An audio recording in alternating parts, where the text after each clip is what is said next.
but concrete, literally concrete, meaning that all of the components of a system grow together. Now, in other words, in the case of our large ecosystems, what makes a large tree possible? What does the science tell us? What else exists in similar conditions? What are the essential supports for a larch? What does larch provide essential supports for? Of those that are important indicators that suggest the components,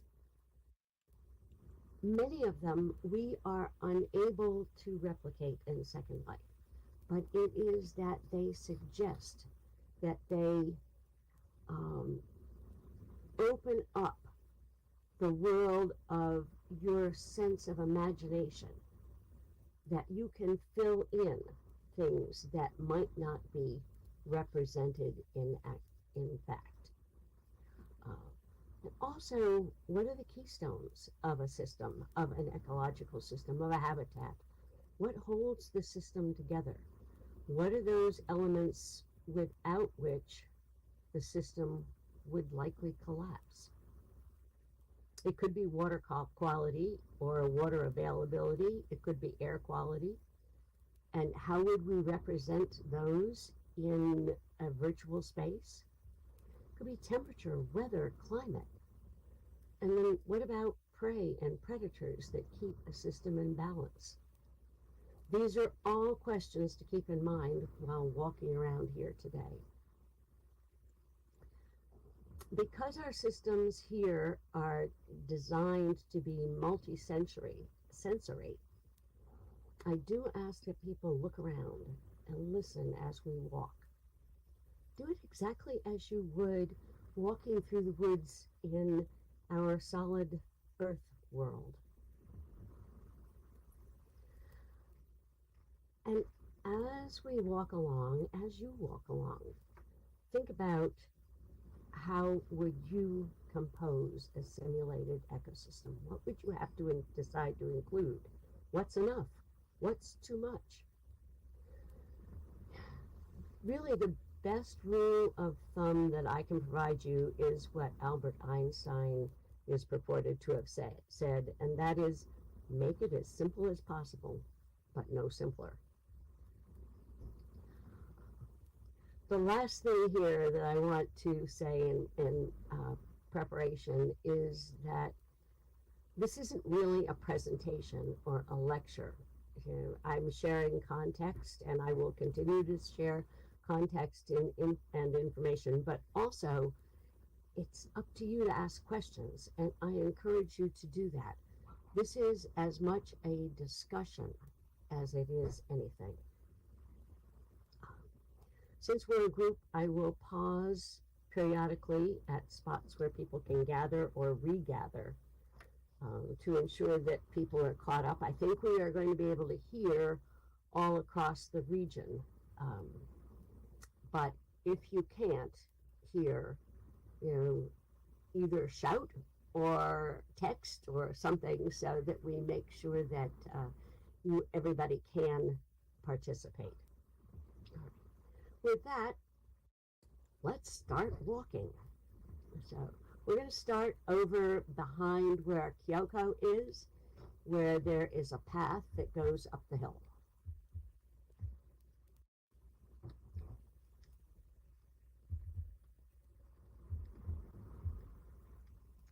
I'll try to help you know where the lines are if you get out of voice range. Yeah, thank you. Thank you, Ellie. So we will go in sequence here. We will go up the hill through the Pacific Northwest forest. Then we'll go down the other side through that forest and through the North American riparian ecosystem, up the hill, across the river into the Central European alpine forest. Then, in leaving that third forest, we'll go way across the plain to the Siberian tundra. So let's go. Walking shoes, I hope.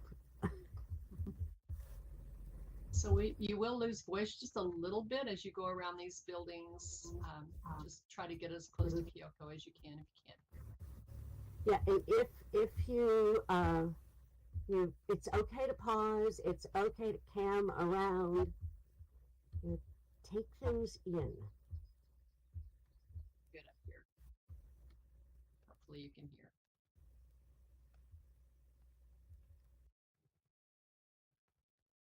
Don't think she's talking right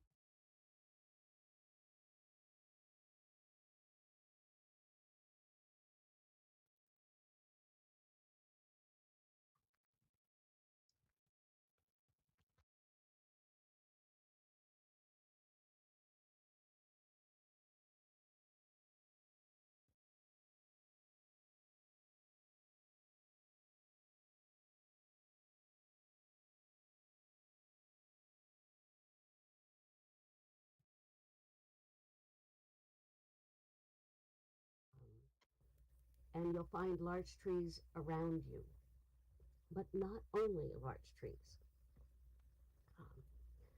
Large trees are often, because they have broad but shallow root systems, they're often the first colonizers of disturbed land in the northern hemisphere. Um, but that's not the only thing that makes them unique.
Yes, Um, are the larch and the other conifers subject to an increase of weevils or bugs uh, yes, due to climate change more so now than they have in the past 500 years?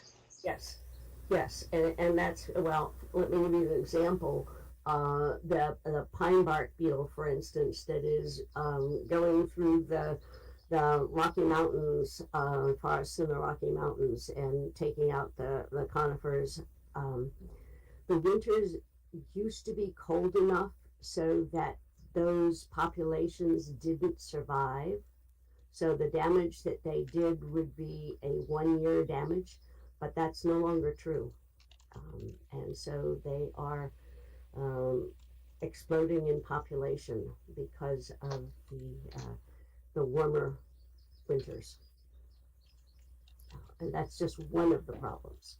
But yes, My next question would be, what about in invasive tree species? Like, isn't it that we brought the elm tree to America? Is that correct? And then the elm uh, tree sort of took over other habitats? yeah, that's a yes and no. There were elm trees here, but the Dutch elm, the European elms were brought here. The American elms died off. Um, but for the most part, not entirely. Uh, I have a different perspective on invasive species than a lot of people who do this work have. Um, because all of us, all of the trees, all of the animals, including us, are in effect invasive. If we didn't originate in this spot, we have come here as migrants and technically invasive. So the problem for me comes when you are inserting into an ecosystem something that has no natural control. So remember I said in the beginning about balance and reconstituting, and the stability is based on the need for the system to have a dynamic balance. And when you have something inserted that has no natural controls, then it runs rampant. So it's not that it is from somewhere else, it's that we don't have the way of limiting its growth, and it overtakes other things and wrecks the balance. And so this is one of the ways that ecosystems lose integrity and collapse.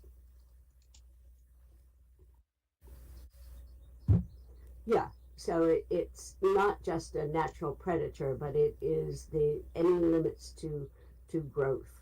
Yes. And natural predators are one of those. Yeah. Okay. Let's keep walking here. I mean, this is an overview, and we're going to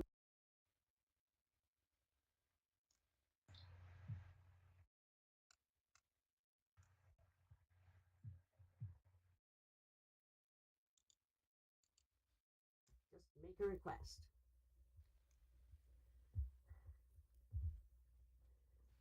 We've walked out of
But because we're in a riparian setting, because we're in soil that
growing there now. yeah, I mean, Iceland, that's an example of trees that have been brought and will naturalize, because the Icelandic climate is the kind of climate that larch trees thrive in. So, it's likely that they will naturalize there. Um, and they used to be much more widespread than they are now across the northern hemisphere. Delia, do we know what nutrients are deficient because of the washout in the soil? Not specifically. Mineral or Yeah, it's minerals. Yeah, sorry. Yes, yes. Well, it's two things. It's the minerals. It's also that this kind of soil, it tends to be more acidic. Um, that's not necessarily a problem for the larches. As I said, they are trees that are colonizers, pioneers in disturbed soil. Look around and see what other vegetation you see here, what other kinds of animals. Um, what are the support systems? How do they provide support for other creatures? And occasionally you're going to see critters in trees all around here.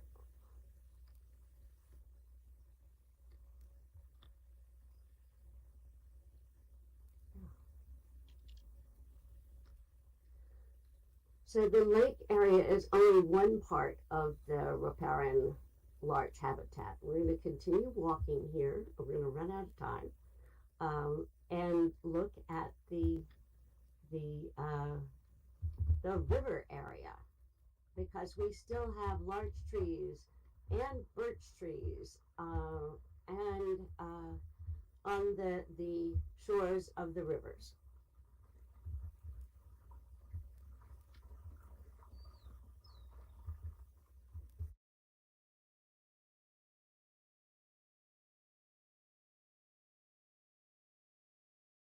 I might point out, just to connect this to other ecosystems that I have, and that is that to my front left are cinnamon ferns. Those are plants that have, again, been around for millions of years. And if you ever go to the Science Circle build on the Titanoboa, the giant snake, you will find cinnamon ferns there. And if you live in the north part of the United States or the southern part of Canada, you may even have them in your yard.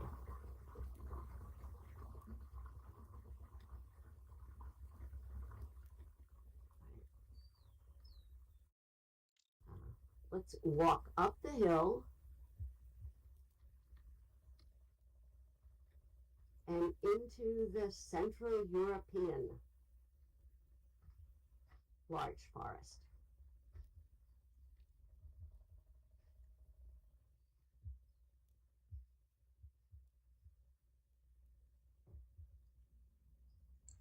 Watch for bears in this area. Does this feel different to you than the riparian forest?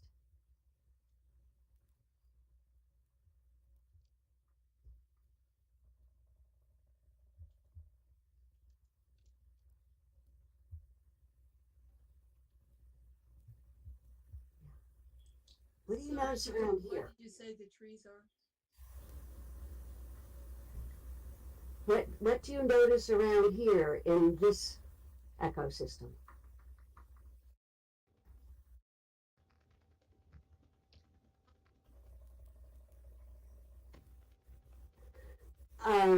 No, Claire. I have made it a practice to use the products in Second Life that other creators have made and sell and make a living selling. And that is a decision that I made a long time ago, that I believe that if we are going to have a viable set of communities here, we want to do what we can to support other people. I can make some of them, but I have chosen not to. So I am much more of a composer these days. Historically, I'm thinking of Day's talk when was it the Isthmus of Panama Yes. developed, and how it changed the whole climate of Europe, Northern Europe. And I would assume that the vegetation and everything would have had to adapt. Was anything that dramatic that hit North America, or that impacted North America in the same way, other than the glaciers moving further north? Yes, but that's really a much, much bigger question and a topic for another talk another time. So hold that. We can do that some other time. Yeah.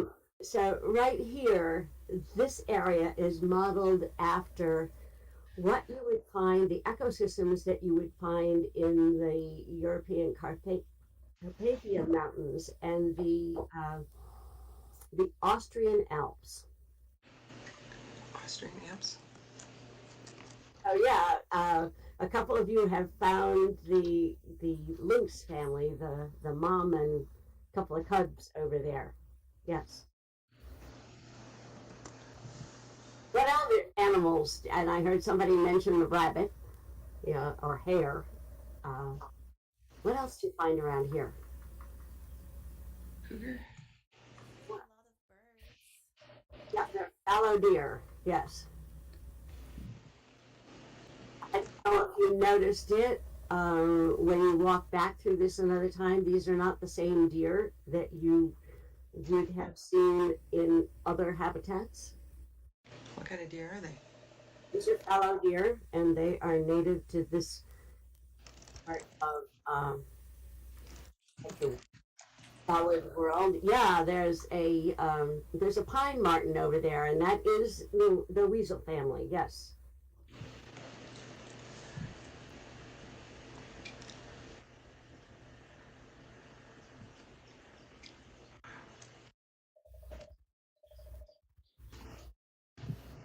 What do you hear? So much of an ecosystem in the solid world is also the indications of the biodiversity richness from the sounds that we hear. Really, yeah, it's nice. It's very nice, very nice. Together that make it, each of us say, you know, this feels like I'm really there.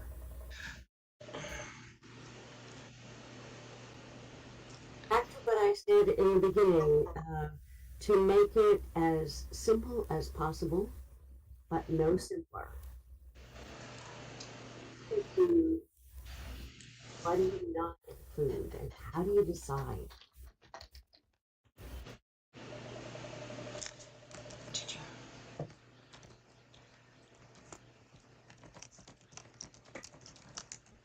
If we're quiet and careful, I think we might be able to sneak past the lynx family without disturbing them too much. They're probably focused on finding bowls or something similar. Walk down the other side.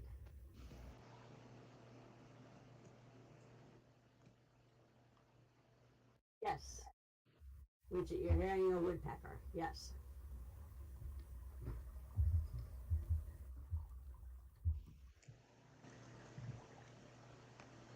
We're now going to walk up and across the vast plain.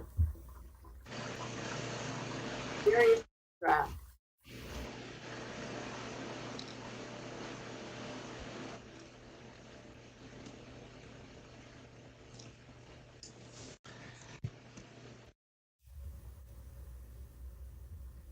Famous.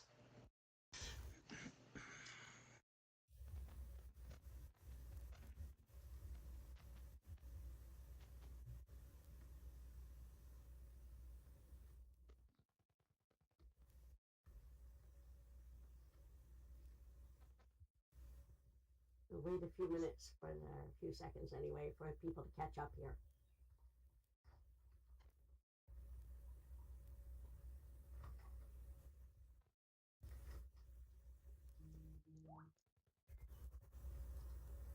It can be tiring to hike all this way from the Carpathian Mountains to the Siberian tundra.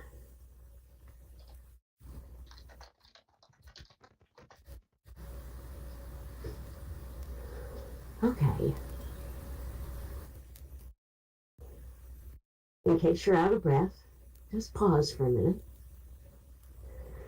Turn back around and look at the forest where you just exited, where you just left.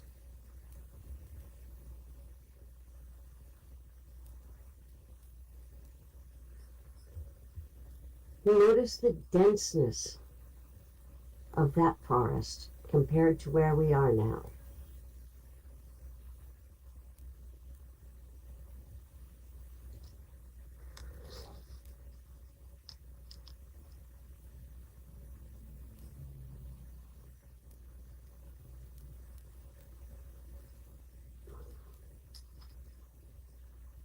We're back in an area that are we once again in an area of somewhat shorter large trees and grasses.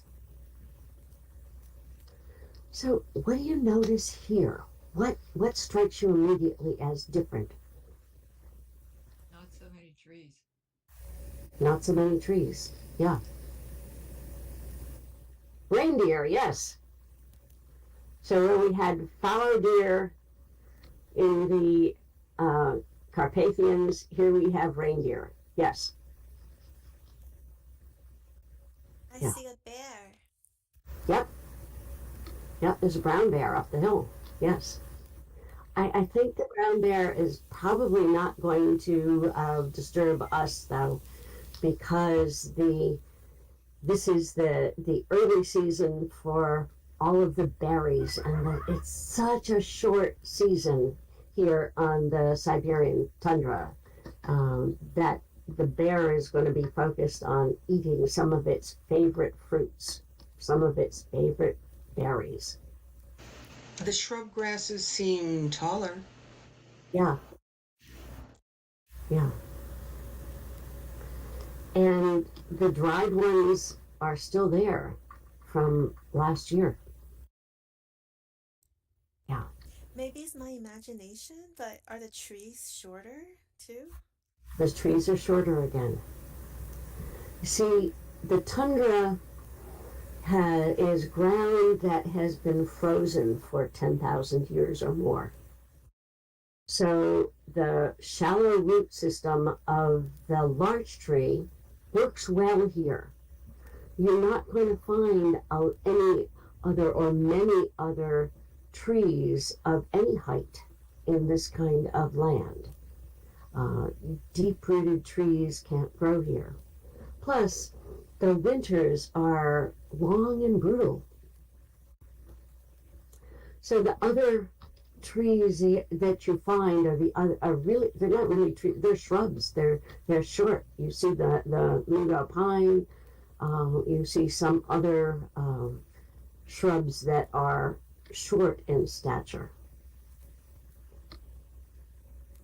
And yes, the larkspur is one of the delights of the summer season, the very short summer season on the Siberian tundra and the Canadian and Alaskan tundra. They're so short that the flowers bloom and seed and fade right away. So I don't hear many birds either. there are some birds. There are birds that that summer here. I know I have. I just heard a trill right then. In my Solid World yard, I have a pair of Baltimore Orioles that nest every year. They don't winter where I live in the northeast of the United States. Neither do they summer here. They're where I am. So they have their chicks, and as soon as the chicks can fly, they're off north. And so there are a number of birds that do migrate through here and spend the short summer. But if you look around, you'll also see a few birds that are here all the time. Delia, Yeah. if I recall, and you're certainly the person on the spot for this, that global warming is increasing in the tundra area at a faster pace than it is elsewhere. It And absolutely is, yes. Word explained how that works to me, and of course I can't remember it straight at the moment, but maybe Word can explain it. But it's really very, very interesting as to why that is going on, and that's all the partial knowledge I have. Yeah, and if you look closely, you walk over here and you look closely, you'll see puddles of water. Yeah. Right over in front of me, there are puddles of water, and that is from the melting tundra. This is not an area of high rainfall, so that the moisture, the humidity comes from the surface melting in the summer months, but it is way beyond that. The whole subarctic area this past year has suffered temperatures above freezing in the middle of winter. Let that sink in for a minute. These are supposed to be, or have been in our past, some of the coldest spots on Earth. And they have had temperatures where you could go with a light jacket in the middle of winter. This is scary. So somebody asked before about pathogens. Yeah, that is a worry and a danger with melting tundra, because we do not have any immunity to things that haven't been around in millennia.